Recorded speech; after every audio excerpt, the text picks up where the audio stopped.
not staring at a screen, not being rushed from here to there to lots of different activities, not being told what to think, what to click, what to achieve, or how to feel.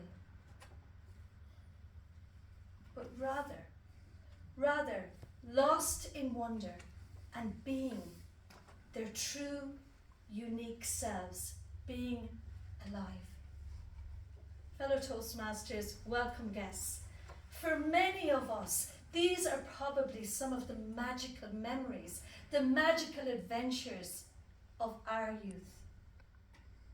But sadly, for children nowadays, this may be something that very few of them experience on a regular basis. I know because I'm a parent and a teacher.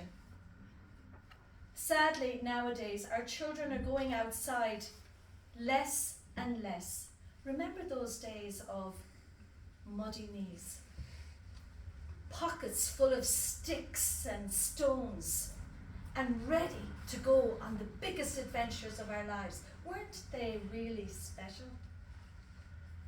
What are children nowadays missing out on? This was something that greatly concerned me as a parent and a teacher. So I decided, is there something that I can do about it?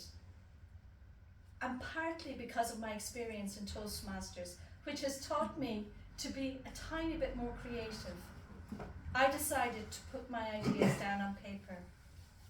And so I began to write a series of children's books that I want to introduce you to tonight. This series is called Adventures in Coill Calm. I grew up in the woods. I grew up in the countryside. No, I'm not a wild child, but I was so lucky to have had the childhood I have. So Adventures in Coill Calm. What is Coill Calm? Coill is the Irish word for woods. And calm? Well, you all know that feeling. That feeling that you get when you walk into nature. That feeling that you get when you can just breathe. When you're away from the hustle and bustle and noise and craziness of the life around us, and certainly the life on these screens that is plaguing the life of many of our children today. So within these books, they're fictional, they're about adventures in nature in these really special magical woods, Coill Calm. But within those adventures, the children experience and learn to deal with some of those issues that are relatively new to children nowadays. They do that in the company of their friends, their human friends, but also their tree friends. So there's that tiny little bit of magic in there as well. So book one, what topic does this deal with? The heart never forgets. Here a child deals with the trauma of her grandparent, her granny, having Alzheimer's. But she overcomes it in the woods. Book two, A Season to be Holly Jolly. A child deals with a parent suddenly losing his job just before Christmas and having to deal with financial hardship. Book three, That's My Name and It's Okay, deals with the topic of bullying.